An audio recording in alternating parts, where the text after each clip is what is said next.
कि अगर आज का के कुछ उद्योगपति अगर अपना रवैया चेंज नहीं करेंगे तो नक्सलाइट्स के हाथ में हम हिंसा का एक औजार देंगे। मैं आज देखता हूँ कि एक एक परिवार में जहाँ 8 सदस्य हैं वहाँ 24 नौकर हैं, एक एक बच्चे पे 3-3 आए हैं, ड्राइवर है, रात का ड्राइवर अलग, दिन का ड्राइवर अलग। तो ये अगर इतना भेद रहा कि एक तरफ 30 करोड़ आदमी भूखे हैं, एक तरफ इतना वैभव और उस वैभव का इतना दुरुपयोग, तो मुझे भय लगता है कि जो पेशावर में हुआ है वैसा कहीं हमारे भारत के विद्यालयों में नहीं हो। मित्रों, मैं फिर दीपक रथ को बहुत बहुत साधुवाद देता हूँ कि उसने जो प्रधानमंत्री का आह्वान है उस आह्वान में गति देने के लिए ये आयोजन किया।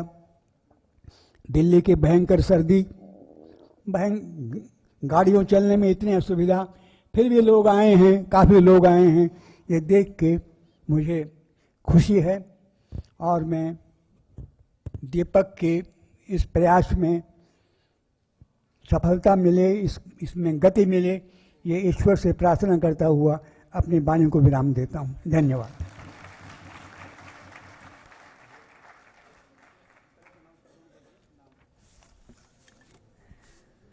झुनझुनवाला जी का बहुत बहुत धन्यवाद। मैं निवेदन करूंगी भारत भूषण जी से और देवेन महापात्रा से कि वो उन्हें एक छोटी सी भेंट दें और हमारी ओर से धन्यवाद कहें यहाँ होने के लिए।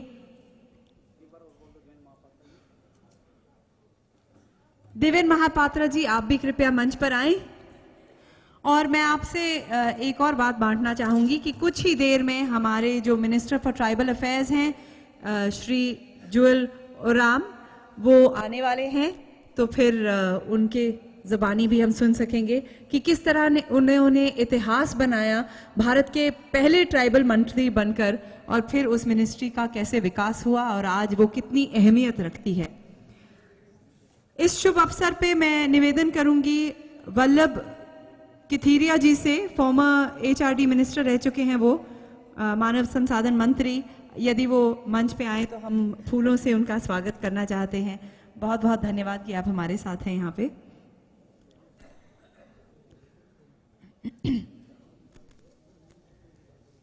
फूलों के साथ तालियां भी हो जाए तो सोने पे सुहागा। विश्वभूषण हरिचंदन जी, आप रह चुके हैं इंडस्ट्रीज मिनिस्टर उड़ीसा के और आप हमारे साथ यहाँ हैं, तो आपका भी स्वागत हम करना चाहेंगे फूलों से।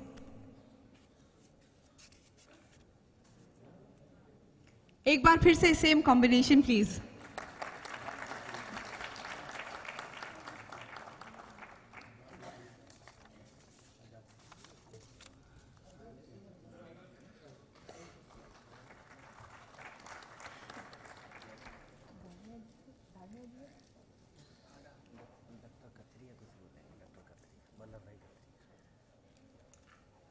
डॉक्टर वल्लभ भाई कथरिया, आप हमारे मानव संसाधन मंत्री रह चुके हैं और यहाँ पे आने के लिए हम सिर्फ शुक्रिया नहीं करना चाहते, सिर्फ फूल से आपका स्वागत नहीं करना चाहते, आपके शब्द भी सुनना चाहते हैं। धन्यवाद। मंच पर विराजमान सभी मेहमान और उपस्थित सब भाई और बहनों, मेक इन इंडिया इस कंसेप्ट पर आधारित आज के इस सेमिनार में मैं 2 बातें अलग तरीके से रखना चाहता हूं। इसलिए ज़्यादा फॉर्मेलिटी नहीं करते हुए, आजकल यहाँ इंडस्ट्रियल मेक इन इंडिया की बात हो रही है, लेकिन मैं पिछले थोड़े साल से गुजरात में गौ सेवा आयोग का अध्यक्ष होने के नाते आज मैं एक अलग डाइवर्सिफिकेशन के लिए, आप सब यहाँ सभी इंडस्ट्रियलिस्ट भी हैं, जर्नलिस्ट भी हैं, सोशल वर्कर भी हैं, कि ताकि अलग अलग क्षेत्र में आप ये बात सब लोग तक पहुंचा सके। मैं बात करना चाह रहा हूँ लाइव स्टॉक की डेवलपमेंट की। वो भी हमारा एक रॉ मटेरियल है। आजकल आने वाले दिनों में मेक इन इंडिया कंसेप्ट में हमें एग्रीकल्चर और लाइव स्टॉक, पशुपालन, एनिमल हस्बेंड्री, डेयरी डेवलपमेंट, इस इंडस्ट्रीज को बहुत ज़्यादा ध्यान देने की आवश्यकता है।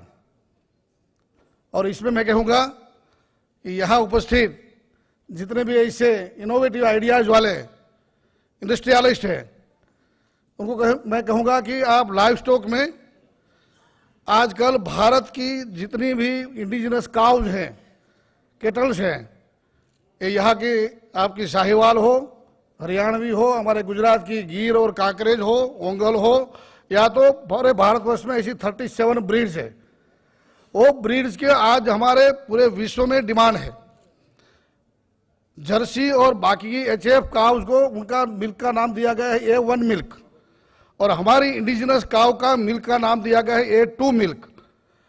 बहुत साइंटिफिकली हमारी गाय का कहते हैं ना कि गाय का दूध अमृत है, सही मात्रा में आज साइंटिफिकली प्रूव हुआ है। और न हमने, लेकिन न्यूजीलैंड और ऑस्ट्रेलिया के और इंग्लैंड के साइंटिस्टों ने ये प्रूव किया है कि हमारी गाय का जो दूध है A2 मिल्क, वो हमें कैंसर से बचाता है। उसमें जो तत्व है वो A1 मिल्क वाली गाय में नहीं है। और A1 गाय वाली मिल्क में तो जो BCM7 नाम का टॉक्सिन है, उसके कारण कैंसर की बीमारियां, उसके कारण मेंटल बीमारियां, उसके कारण बच्चों में डेफनेस, ऑटिज्म और डायबिटीज टाइप 2 ऐसी बीमारियां बहुत से मात्रा में न्यूजीलैंड और ऑस्ट्रेलिया में दिखाई दी। और वहाँ के साइंटिस्टों ने प्रूव किया कि हमारी गायों में, यानी कि वहाँ की A1 गायों में ये जो मिल्क होने के कारण ये सब बीमारियां आई है। आगे उन्होंने ये कहा कि भारतीय वंश की जो गायें हैं, वो गायों में ये BCM7 टॉक्सिन नहीं है, और इसीलिए BCM7 टॉक्सिन बिना की हमारे जो A2 उन्होंने नाम दिया A2 मिल्क, ऐसे मिल्क के वहाँ बढ़ावे के लिए धीमे धीमे वहाँ का A1 मिल्क का गाय का स्टॉक खत्म करते हुए वो A2 मिल्क वाली गाय का स्टॉक बढ़ाते जा रहे हैं। और हमारे लिए सौभाग्य की बात यह है कि आजकल A2 मिल्क कॉरपोरेशन बन गए, वहाँ A2 मिल्क वाला कॉरपोरेशन। तो मैं ये चाहूँगा कि हमारी जितनी भी प्रजातियाँ हैं, उसमें जो मिल्चिंग हमारी जो ब्रीड है, उनका अच्छी तरह से जेनेटिकली डेवलपमेंट होकर के आज भी हमारी गाय, मैंने थोड़े समय पहले एक नेशनल सेमिनार किया था और उसमें भी ये साबित हुआ है कि आजकल हमारी गाय को निगलेक्ट किया था, इसीलिए 2-4 लीटर दूध दे रही है। लेकिन यदि उनको अच्छी ब्रीड हो जाए, अच्छे जेनेटिकली इंप्रूवमेंट हो, उनका अच्छा गोपालन हो, तो वो 20, 30, 40, 50 लीटर दूध दे सकती है। आने वाले दिनों में ये बहुत बड़ा बिजनेस इंटरनेशनली होने वाला है। और इसीलिए मैं चाहूँगा कि डाइवर्सिफिकेशन ऑफ बिजनेस के लिए ये बड़ी मात्रा में ऐसी सिलेक्टेड काउज का ब्रीडिंग का काम एक नंबर 1।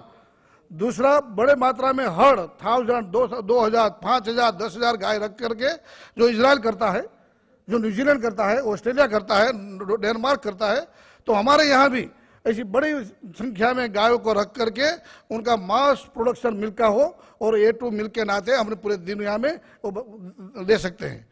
साथ साथ पंचगव्य में जो उनका घी है, उनके जो बाकी के फायदे हैं वो मैं यहाँ नहीं कहूँगा, लेकिन उनकी भी बड़ी डिमांड अपने हेल्थ के लिए आने वाली है। तीसरी बात, एक ब्रीड की बात कही, दूसरी मैंने कही हर्ड की बात, और तीसरी है मिल्क प्रोडक्शन के साथ साथ उनकी जितनी भी आइटम बनेगी, वैल्यू एडिशन करेंगे, तो उनका भी बहुत मात्रा में आज आने वाले दिनों में पूरे विश्व में डिमांड होने वाली है। तो ये बिजनेस भी, ये भी एक प्रोडक्शन है मेक इन इंडिया, क्योंकि इंडिया वाले हैं ना, सभी अपनी ब्रीड है, तो ये मेक इन इंडिया के लिए ये एक बड़ा आने वाले दिनों में काम होने वाला है। गौमूत्र से जितने मेडिसिन बनने वाले हैं, आज पंचगव्य मेडिसिन का जमाना आ रहा है, हेल्थी लाइफस्टाइल का जमाना आ रहा है, आज integrated medicine, holistic life, holistic medicine का जमाना आ रहा है। ऐसे समय में इफेक्टिव भी है, टॉक्सिक भी नहीं है और अफोर्डेबल, ऐसी मेडिसिन के बारे में भी, और तो ये बहुत बड़े मात्रा में पंचगव्य मेडिसिन बना करके भी आजकल एक बड़ी मात्रा में हम बिजनेस या तो इंडस्ट्री डेवलप कर सकते हैं। साथ साथ में अभी सब लोग चिंतित है ऑयल प्राइसेस से, ठीक है कि आज कम हो गया है, लेकिन आने वाले दिनों में एक रिपोर्ट के अनुसार अगले 25 साल में जितना में भूतल में तेल है वो खत्म होने वाला है। और उस समय हम और आप कहाँ जाएंगे? हमारी लाइटें कैसे जलेंगी? हमारे गैस के चूल्हे कैसे जलेंगे? हमारे पेट्रोल के वाहन कैसे चलेंगे? ऐसे समय में गौ माता का यानी कि पशु का गोबर ही एकमात्र विकल्प रहने वाला है, ये सब साइंटिस्ट मान गए हैं। और इसीलिए ये गोबर से बायो फर्टिलाइजर, गोबर से इलेक्ट्रिसिटी और गोबर से गैस, बायोगैस जो हम चूल्हे के लिए यूटिलाइज करते हैं, ये तीनों की बड़ी मात्रा में डिमांड आने वाली है। और ये विकल्प होगा हमारे जो इंपोर्ट करने के लिए हम करते हैं आज ऑयल, और हमारी इतनी रेवेन्यू जाती है। अपने देश में इतना पशुधन है, ये वो पशुधन का सही तरीके में से उपयोग किया जाए तो दूध के अलावा भी गाय का गोबर और गाय का गौमूत्र, ये बायो फर्टिलाइजर, आजकल कितनी बीमारियां हो गई है। हम बार बार कहते हैं ऑर्गेनिक ऑर्गेनिक, यहाँ भी बात हुई ऑर्गेनिक की, लेकिन ऑर्गेनिक के लिए गौ माता आने वाले दिनों में हमारे लिए आशीर्वाद रूप होने वाले हैं। और मैं इसलिए ये बात कहना चाहता हूँ, मेरी बात खत्म करते हुए, कि ये रॉ मटेरियल कायमी रहने वाला है, कॉन्स्टेंट इनकी डिमांड होने वाली है। और साथ केवल बिजनेस नहीं, लेकिन welfare of Mankind and welfare of universe, ये क्लाइमेट चेंज की जो बात कर रहे हैं ना, ये क्लाइमेट चेंज में भी ये गौ माता का पंचगव्य और गौ माता खुद ये पूरे विश्व को बचाने में उपयुक्त होने वाली है। ये भी साइंटिफिकली प्रूव हो गया है। ऐसे समय में केवल सॉफ्टवेयर, केवल इंडस्ट्रियल डेवलपमेंट, केवल बाकी के बड़ी इंडस्ट्रीज के साथ साथ ये भी एक रॉ मटेरियल को विचार करके हम लोग यदि इस दिशा में आगे बढ़ेंगे तो काफ़ी मात्रा में हम देश का भी कल्याण कर पाएंगे। हमारी भारतीय संस्कृति के आधार पर अनुरूप जो सर्वे सुखिना संतु कहते हैं, सर्वभवन्तु सुखिना, ऐसा एक विश्व का निर्माण करने के लिए भी ये लाइव स्टॉक इंडस्ट्रीज का डेवलपमेंट बहुत आवश्यक है। इसके बारे में मुझे लगता है कि थोड़ा थिंकिंग करने के लिए मुझे जो मौका दिया गया ये लाइव मैन्युफैक्चरिंग का, और मुझे बात रखने का यहाँ दीपक जी ने एक समय दिया, इसके लिए उनका धन्यवाद करते हुए, मेक इन इंडिया कंसेप्ट जो मोदी जी ने दिया है, अभी थोड़े आने वाले दिनों में गांधीनगर में 2 कॉन्फ्रेंस बड़े नेशनल लेवल की और विश्व लेवल की होने वाली है। एक प्रवासी भारतीय दिवस और दूसरा 11, 12, 13 को वाइब्रेंट समिट गुजरात की नेशनल लेवल की। मैं आमंत्रित करता हूं यहाँ के लोगों को, आइए उस समिट में, गुजरात के साथ नाता बढ़ाइए और गुजरात में भी बिजनेस करने के लिए आइए। ये भी एक गिर और काकरेज हमारे जो ब्रीड है उनका भी बिजनेस के लिए भी आपको मैं आमंत्रित करता हूँ। आपका बहुत बहुत धन्यवाद। दीपक जी को बहुत बहुत बधाई देते हुए ऐसे एक पत्रकारिता में एक नया मोड़ देने के लिए कि मेक इन इंडिया ऐसा कंसेप्ट करके लोगों के सामने एक विषय प्रस्तुत करने के लिए एक अच्छा पत्रकारिता का उदाहरण प्रस्तुत किया है, उनको पूरी टीम को बहुत बहुत धन्यवाद करते हुए मेरी बात खत्म करता हूं। वंदे मातरम, भारत माता की जय।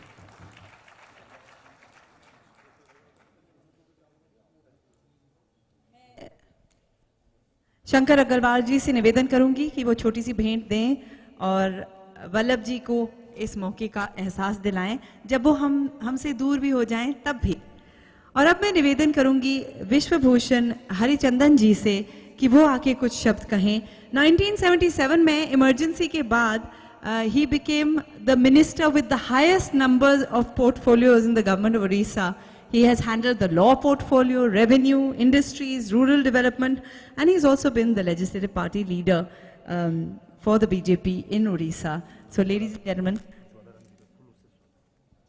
I'd like to welcome him to speak, but as he comes to take the mic, Joel Oramji is here, the Honorable Minister for Tribal Affairs. We'd like to welcome him with some flowers and lots of claps. आपका बहुत बहुत धन्यवाद कि आप हमारे बीच आए।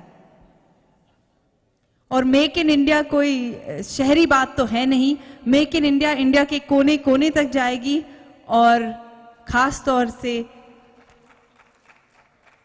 हर वर्ग के लोगों तक पहुंचेगी, हर क्षेत्र के लोगों तक पहुंचेगी, और आपका यहाँ होना उसका प्रतीक है। Ladies and gentlemen, I'd like to invite Harichandan ji to say a few words.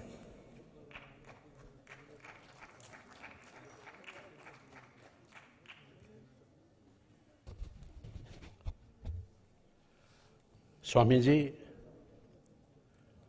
Mr. Joel Oram, Minister for Tribal Welfare, Government of India, all the respected guests on the dais, friends in the auditorium and friends of media. It is a matter of great pleasure for me to see the 6th year of completion of Uday India. When Uday India was launched, Mr. Deepak Rath discussed with me, I just questioned him that whether you can take such a great venture, but the confidence in his eyes I saw, and the assertive way in which he talked, I was confident that he will be successful in his venture. And then I said that with the blessings of Lord Jagannath will be successful, and your magazine will be successful, and it will have its reputation in the all India level. And after completing 6 years, I found that what we thought that day, just 6 years back, that has come to be true. Regarding media, I have nothing much to say. As you know, though it was not in the Constitution, it is now said to be the 4th pillar of democracy. You know, in the Constitution, we have 3 wings of the state: the judiciary, the legislature, and the executive. And somehow now we say that the media is the 4th pillar of democracy. It is a great responsibility for the society. It has a great role to see that democracy thrives in the country. I'll only remind you about the dark days of emergency, when democracy had been throttled, constitutional rights like freedom of speech, freedom of press, right to life and liberty, as provided under Article 21 of the Constitution, had been withdrawn, and the entire nation was terrorized. Starting from Lok Nayak Jayaprakash Narayan, who had started total revolution in the country,